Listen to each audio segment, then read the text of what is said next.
Le corps humain peut se rendre malade et être détruit par la colère. Si on lui laisse la voie libre, elle continuera ses ravages. Si une personne pouvait y penser, elle dirait « Oh, j'aurais pu éviter ces souffrances. » Car la colère peut nous séduire.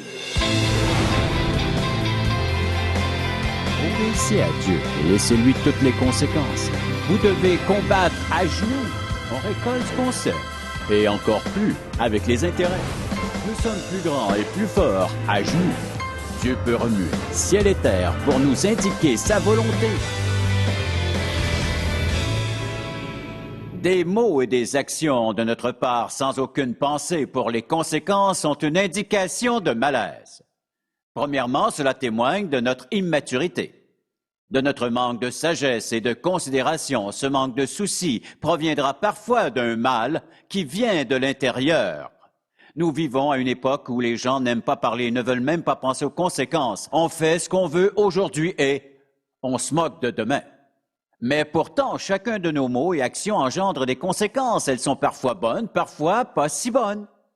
Parce que nous ne réalisons pas que notre état présent est le résultat de nos pensées, mots et gestes d'hier. Nous subissons les conséquences de la veille. Là où nous serons demain sera le résultat ou les conséquences de nos pensées, paroles et actions actuelles et de nos décisions.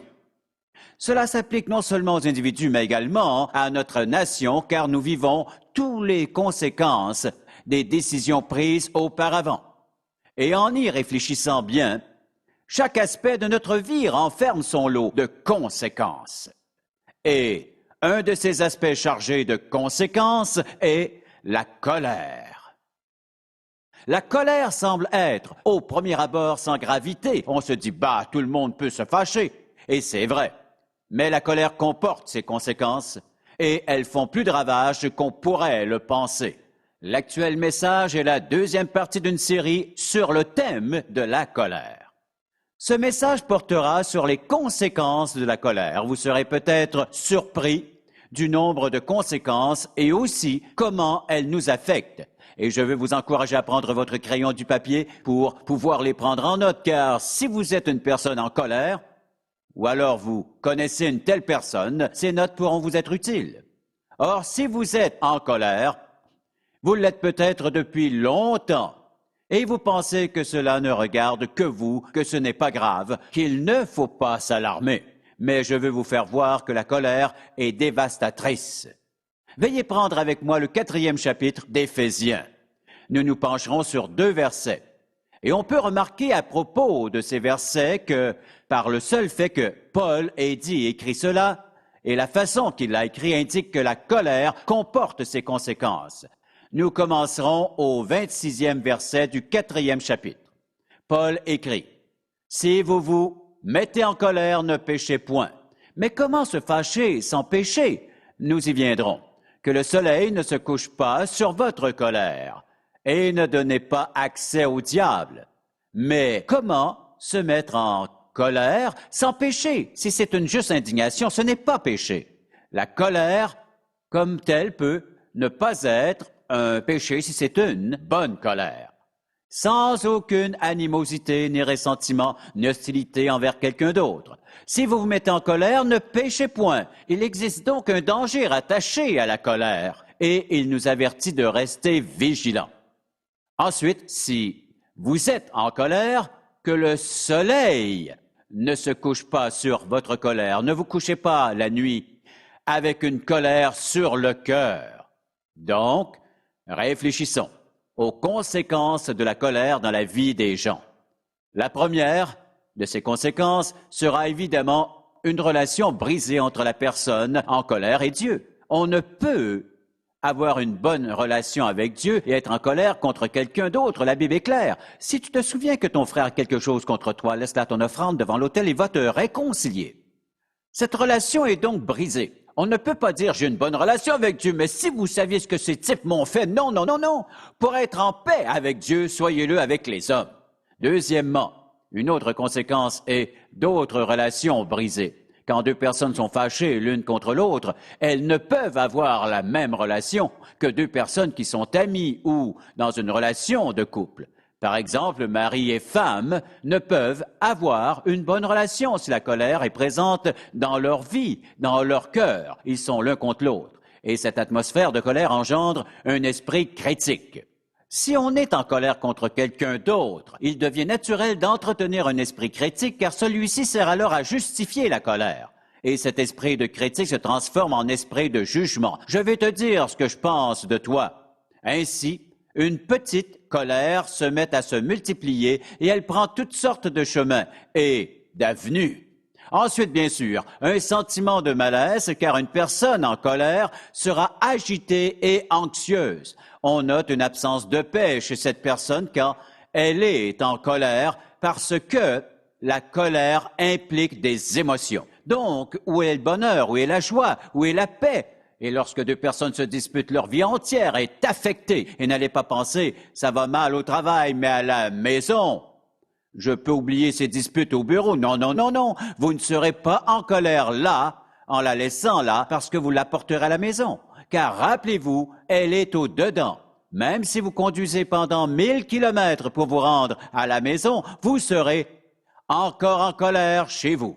La colère par nature ressemble à d'immenses tentacules qui serrent et qui pénètrent dans le moindre petit aspect du corps physique et aussi de l'âme d'une personne. Et ensuite, il y a le besoin de se mettre sur la défensive car lorsqu'une personne est en colère, elle se protège comme avec un bouclier. Car on l'a blessée et elle ne veut pas l'être encore. Et avec ce bouclier, que se passe-t-il? Elle s'isole jusqu'à un certain point car elle ne se permet plus aucune relation. Elle a dressé ce bouclier et cette barrière et elle ne veut surtout pas que quelqu'un puisse la franchir. Et alors souvent, elle s'isole elle-même des autres au point où elle n'a pas d'amis car elle les tient à distance. Quand vous voyez des gens profondément blessés, ils vous disent « c'est fini, jamais plus, non, jamais plus je ne retomberai dans ce piège. Et je ne le ferai jamais plus, oh non, jamais, jamais, jamais. » Son bouclier le protège. C'est une séparation. Où il y a séparation, il y a isolation. Et le sentiment d'être isolé. Vous pouvez travailler avec 1 millier de personnes, ou une centaine ou 10. Si vous êtes en colère, vous ne serez pas à l'aise, peu importe où vous êtes, et le moindre tracas vous énerve car vous avez les nerfs à fleur de peau. Et vous avez aussi la mèche courte. Et tout cela conduit naturellement à la frustration et l'anxiété dans la vie d'une personne car, dans la colère, on ne sait jamais ce qui peut arriver. On peut sentir son fardeau à l'intérieur, il pèse. Ensuite, on se demande en qui on peut faire confiance et qui pourra devenir un ami. Et s'ils sont gentils, sont-ils vraiment sincères? Ils vous disent « bonne journée », mais veulent-ils votre bien? Ou alors, s'ils viennent vous dire « vous faites du bon travail », « oh, c'est parce qu'ils veulent m'en donner plus », ou alors ils s'aperçoivent qu'ils m'ont blessé, car la colère peut tordre non seulement vos émotions, mais également votre pensée, et sur beaucoup de choses. Ensuite, bien sûr, ce sentiment de vide intérieur, parce que quand vous voulez repousser les gens, et vous séparer des autres, vous ressentirez ce vide parce que Dieu ne nous a pas créés pour vivre avec cette colère. Il nous a créés pour vivre en relation les uns avec les autres. Or, parfois, ce sont de profondes relations et en d'autres occasions, elles sont plus distantes. Nous sommes faits comme cela parce que Dieu veut qu'on vive ainsi. Il nous a créés pour entretenir des relations profondes avec lui, avec notre mari ou notre femme. Et le genre de relation profonde avec vos enfants pour qu'ils vous honorent, vous respectent, vous aiment et vous chérissent, et pour que vous les aimiez en retour. Notre vie est faite de relations. Si vous êtes fâché, vous limitez ce que la vie peut vous donner. Et beaucoup de gens sont en colère parce qu'ils n'ont aucune forme de relation. Et ils ne semblent pas se rendre compte que c'est parce que leur colère est très visible. Par exemple, en regardant dans les yeux d'une personne en colère, on peut sentir cette sourde colère en elle. Lorsqu'une personne est fâchée, nul besoin d'une longue conversation pour réaliser quelque chose ne va pas dans cette personne. Et très souvent, si vous l'écoutez soigneusement, vous repérerez dans son langage des signes de colère. Elle parlera d'une certaine façon. Un petit blâme de ce côté, une autre petite remarque un peu méprisante de ce côté. Et parfois même, c'est envoyé sous la forme d'une plaisanterie. Mais en réalité, c'est leur manière de vous piquer pendant qu'ils sourient. Ce comportement est motivé par un sentiment de colère qui n'est peut-être même pas dirigé vers vous, mais ils le vivent. C'est pourquoi ils l'expriment de nombreuses manières. Donc, une personne en colère ne parviendra pas à cacher son émotion. Ses actions la révéleront. Sa voix la révélera. Ses yeux la révéleront certainement. Comment pourrait-on être sensible, affectueux et en harmonie avec les gens tout en vivant avec cette profonde colère? Aucune relation avec Dieu ni aucune relation interpersonnelle harmonieuse entre mari et femme n'est possible quand l'un des deux ou les deux sont en colère. Alors, si un homme va travailler, qu'on lui fait mal, par exemple, s'il doit subir une rétrogradation, il revient à la maison et sur qui se défoule-t-il? Elle n'avait rien à voir dans cette histoire. Toutefois, il se sent obligé d'exprimer cette colère. Il revient à la maison, il donne un coup de pied au chien, il réprimande sa femme et ses enfants. Et personne n'en connaît la cause, sauf lui. C'est absolument inexcusable et intolérable parce que Dieu n'a jamais voulu que ses disciples vivent dans la colère et particulièrement qu'ils se vengent sur les autres, mais cela leur paraît tout à fait normal. Un autre effet négatif de la colère est le suivant, car j'ai l'impression qu'une personne en colère manifestera une tendance à la négligence au travail, car elle éprouve ce ressentiment insidieux, caché, mais très suffocant. Je travaille comme un esclave 8 heures par jour pour un salaire minable, mais avant d'être en colère, il était comblé. Il ne fait plus de son mieux. On peut voir l'effet à long terme. Cet employé était autrefois un modèle de fiabilité. Mais maintenant, que lui est-il arrivé? La colère affecte tous les aspects de notre vie sans exception. Ça ne veut pas dire qu'elle donnera toujours le même résultat. Mais si on ne règle pas ça, on peut s'attendre à subir plusieurs conséquences négatives. Comme conséquence négative, il faut également mentionner un manque d'enthousiasme, car en vivant avec la colère, plus rien ne nous passionne et les choses qui nous rendaient heureux et qui nous donnaient un revigorant regain d'énergie qui nous excitait deviennent fades. Votre travail vous ennuie, les sorties d'agrément vous ennuient et votre réseau social vous ennuie. Vous ne voulez plus participer à aucune activité, vous restez dans votre coin. Vous êtes assis devant la télévision. Et cela suffit pour vous mettre en colère encore davantage. Parce que la plupart des gens que vous voyez à la télévision sont en colère, ils passent leur temps à s'entretuer. Nous vivons dans une nation en colère et tristement, nous vivons dans un monde en colère, nation contre nation, peuple contre peuple et des politiciens corrompus. Avec tout ce qui peut nous arriver, il existe des raisons d'un point de vue humain qui expliquent la colère dans la plupart des cas. Je ne peux peut-être rien changer à tout cela, mais par contre, je suis responsable de ma manière de réagir. Les gens peuvent réagir de toutes sortes de manières qui ne sont pas toujours bonnes. Un autre problème est un manque de concentration, car la colère rend la concentration pénible et laborieuse. En proie à la colère, la pensée se divise et il est difficile de se concentrer.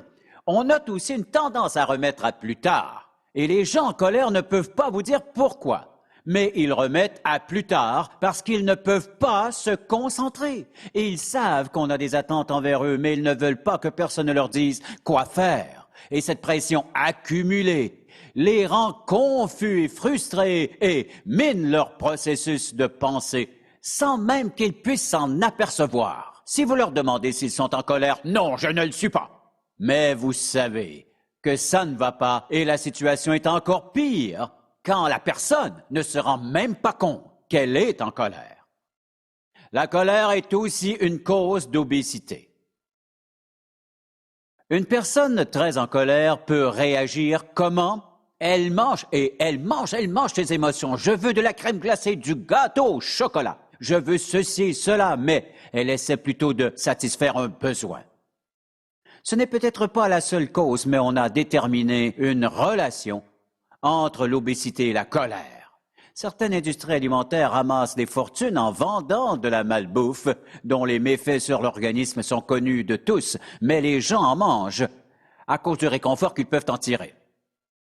Ensuite, les gens en colère ne peuvent pas s'aimer. Certaines personnes diront « mais j'aime ma femme ou mon mari ». Que se passe-t-il vraiment lorsqu'une personne est en colère? Elle veut du sexe. Et à travers cet acte sexuel, elle exprimera sa colère envers son partenaire ou quelqu'un d'autre. Parce que la colère est astucieuse et puissante. Mais si vous aimez quelqu'un, c'est tout à fait différent, car le sexe sans amour est un acte. Les animaux le font. Mais un amour authentique, pieux, merveilleux, intime et vrai sera tout à fait différent. Beaucoup de gens ont des problèmes de sexualité à cause de leur colère. Et ensuite, ils veulent blâmer quelqu'un d'autre. Pourquoi ne veux-tu pas coucher avec moi? Bla, bla, bla, bla, bla. Sans même réaliser qu'une personne vraiment aimante et sensible sait quand il n'y a pas d'amour. Cette relation peut très souvent détruire une vie ou un mariage. Maintenant, je ne veux pas oublier une autre partie importante des conséquences malsaines de la colère. Nous parlerons ici des conséquences de la colère sur la santé. Certaines personnes prétendront que la colère n'exerce aucun impact durable sur leur santé. Voyons un peu cela. J'aimerais d'abord dire que Dieu n'a pas fait le corps humain pour la colère. C'est simple, et je vous montrerai bientôt pourquoi. Je suis sûr que c'est vrai. Parlez-en aux médecins et ils vous diront la même chose. Mais regardez les personnes en colère, leur corps ne le supporte pas. En fait, Dieu nous a créés pour vivre sans colère. Toute colère ne devrait pas durer plus qu'une journée. Voyons maintenant le point de vue des médecins sur la colère. Ils placent le cholestérol, la cigarette et la colère au même niveau en ce qui concerne les effets sur le corps humain. Ce sont tous des tueurs. Et nous devons tous comprendre que la colère provoque des maladies et détruit l'organisme humain. Si on lui laisse la voie libre, elle continue ses ravages. Si une personne pouvait y penser, elle dirait « Oh, j'aurais pu éviter ces souffrances ». Car la colère peut nous séduire. C'est pourquoi Dieu nous dit « Réglez cela avant de vous mettre au lit, afin de ne pas donner accès au diable, car il peut vous détruire. » Et c'est souvent exactement ce qui arrive. Combien de dépressions et combien de suicides sont attribuables à la colère? Or, tous les systèmes physiques, qu'il s'agisse du système nerveux, système circulatoire ou n'importe quel autre système de votre corps, ils sont affectés par la colère. Alors posez-vous honnêtement la question. Voulez-vous vraiment mourir à cause de ce qu'on vous a dit, à cause de ce qu'on vous a fait? Vous pouvez vaincre cette colère si vous êtes prêt. Premièrement, admettre franchement et sans détour qu'en fait, oui, vous êtes en colère. Et en réfléchissant à la vingtaine d'items que je vous ai donnés, à ces conséquences de la colère. Permettez-moi cette question. Êtes-vous fâché contre quelqu'un? Contre qui êtes-vous en colère? Suivez cette pensée, peu importe ce qu'ils ont fait, ce qu'on vous a dit, ce qu'on vous a fait. Cela vaut-il la peine de vous agripper à votre colère? Vous êtes la personne qui souffre, qui ruine sa santé, sa vie, alors qu'ils n'en sont même pas conscients. De temps à autre, en tant que pasteur, les gens viennent me voir et disent « Pasteur, je vous demande pardon pour… » Je ne les laisse même pas terminer, je leur dis puis je pardonne. Vous aviez prêché et vos paroles m'avaient mis en colère et, pasteur, j'avais quitté cette église. Et ça fait environ 5 ans. Pasteur, pardon de m'être tellement mis en colère contre vous.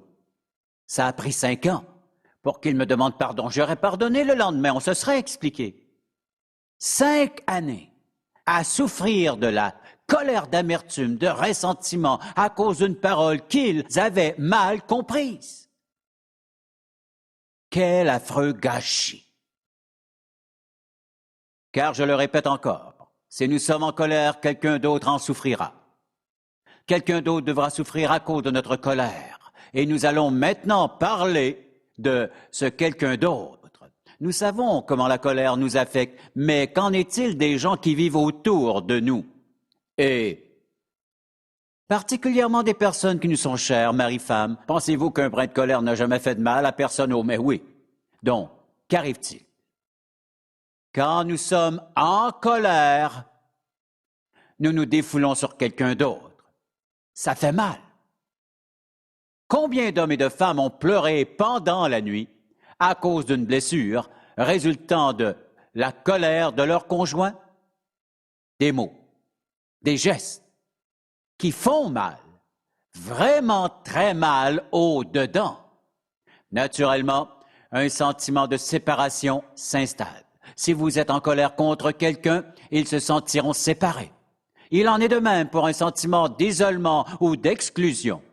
Vous pouvez vivre et dormir avec une personne, je parle bien sûr d'un couple uni par le mariage, mais si vous êtes fâché, il n'y a pas d'union. Quelqu'un a mal, vraiment mal, à cause de cette colère dont il ou elle souffre sans en être responsable. Naturellement, la relation de couple sera brisée. Alors, deux personnes auront de la difficulté à vivre ensemble s'il y a colère. Pensez maintenant aux enfants en colère contre leurs parents ou vice-versa. Je ne pense pas que les parents réalisent tout l'impact dévastateur d'un papa en colère alors qu'il est l'homme le plus important au monde et qu'il est en colère contre son fils ou sa fille et qu'il ressent la colère du père contre eux. Ou les parents qui sentent la colère de leurs enfants contre eux parce qu'ils ne peuvent pas leur donner ce qu'ils veulent. Comme c'est tragique. Qu'en est-il de notre impatience? Nous pensons que les choses devaient être faites d'une certaine manière, sans même réaliser la pression que nous mettons sur des épaules encore frêles et toutes ces ambitions que nous entretenons à leur égard et cet agenda que nous forçons sur la tête de nos enfants. La colère ne cadrera pas avec qui vous êtes. Elle ne doit pas forcément rester dans votre vie. Vous pouvez la vaincre en reconnaissant le fait que vous êtes fâché et prêt à apporter cette colère à Dieu. Et il l'enlèvera de votre vie si vous lui permettez. Et rappelez-vous que votre colère affecte aussi Dieu. Cela vous surprend-il? Elle l'affecte de trois façons. La première est que notre colère attriste le cœur de Dieu, car le cœur de Dieu peut être attristé. Vous vous demandez peut-être comment votre colère peut attrister le cœur de Dieu à cause de qui il est.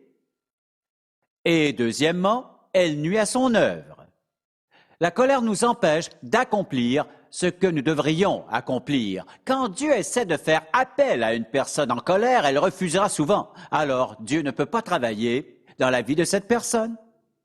Troisièmement, Dieu ne peut pas combler de ses bénédictions une personne en colère, car elle refuse d'obéir à sa volonté.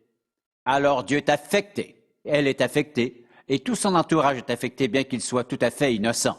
Car cette colère est une force destructrice, dommageable, une émotion qui peut vous séduire, qui ne cadre pas avec qui vous êtes comme disciple de Jésus-Christ. Et je vous encourage, peu importe qui vous êtes, peu importe votre situation, de délaisser votre colère, de cesser de vous agripper à cette émotion qui affecte profondément votre santé physique. Elle peut vous détruire. Si vous le voulez, vous pouvez en avoir raison. Et je vous encourage à songer sérieusement à ce que vous vivez à l'intérieur, alors que Dieu veut vous combler de bénédictions. Voulez-vous tout détruire? Parce que vous refusez de laisser votre colère. Vous êtes divorcé depuis plusieurs années, mais vous vous agrippez. Votre fils vous a fait honte il y a longtemps ou récemment, et vous êtes absolument furieux au plus profond de votre être. Il vous a insulté, il vous a fait honte. Laissez votre colère. Le pardon est une puissance pour construire, mais la colère est une puissance pour détruire. Sortez-la de votre vie. Or, je dois maintenant m'arrêter ici car au prochain message, nous verrons comment vaincre cette puissante colère. Ne pensez pas qu'il suffit de demander pardon à Dieu. Ce n'est pas tout. Même si c'est vrai, en partie, c'est pas tout. Et je veux donc vous encourager à ne pas manquer le prochain message où vous apprendrez comment vaincre cette colère. Cela peut sauver votre vie. Cela peut sauver votre mariage. Cela peut sauver votre relation avec vos enfants ou sauver votre emploi. Et cela peut même vous protéger de l'autodestruction. Père, nous te remercions d'avoir enseigné dans ta parole, si vous vous mettez en colère, ne péchez point, n'allez pas au lit avec elle, afin de ne donner aucun accès au diable, car tu veux nous avertir et nous encourager à régler cette question de colère avant de nous faire du mal. Merci pour ton immense grâce et ta patience, et je prie que ton Saint-Esprit enracine ces vérités dans le cœur de chaque personne qui m'entend et écoute au nom de Jésus. Amen. J'aimerais ajouter que si vous n'êtes pas un croyant, vous ne pourrez pas régler cela par vous-même. Si vous avez Jésus-Christ, vous serez en mesure de vaincre votre colère. Mais pourquoi recevoir Jésus-Christ comme votre sauveur personnel? Parce qu'il a démontré le sens du pardon, d'une vie purifiée et d'une vie renouvelée. Si vous êtes prêt à reconnaître vos péchés, cela inclut peut-être votre colère. Dites-lui, Seigneur, je n'ai pas bien géré ma vie. Je ne veux plus vivre dans le péché et dans la colère. J'ai besoin d'être sauvé, d'être pardonné, d'avoir une nouvelle vie. Seigneur, je te demande pardon pour mes péchés. Non à cause de ma bonté ou de mes actions, mais à cause de ton sacrifice sur la croix. Tu as donné ta vie pour moi. Tu as entièrement payé la dette de mon péché. Je te demande de me pardonner, purifie-moi et viens dans ma vie. Fais de moi un de tes enfants, et il vous répondra. Et alors le Saint-Esprit viendra dans votre vie et vous scellera comme enfant de Dieu. Cela réglera-t-il tous vos problèmes? Non. Mais vous aurez la vie éternelle. Et le Saint-Esprit commencera son travail dans votre vie. Il vous purifiera de jour en jour, car certaines choses sont tellement ancrées profondément en vous qu'il doit nous montrer qu'elles n'ont plus de place en nous et qu'elles peuvent nous détruire. Il changera votre vie si vous le permettez. Pour obtenir plus d'informations sur les ministères En Contact ou pour savoir comment entretenir une relation personnelle avec Jésus-Christ, composez notre numéro de téléphone ou écrivez-nous en utilisant l'adresse sur votre écran. En Contact avec Charles Stanley a été réalisé par la grâce de Dieu et la fidélité de nos partenaires de ministère à travers le monde.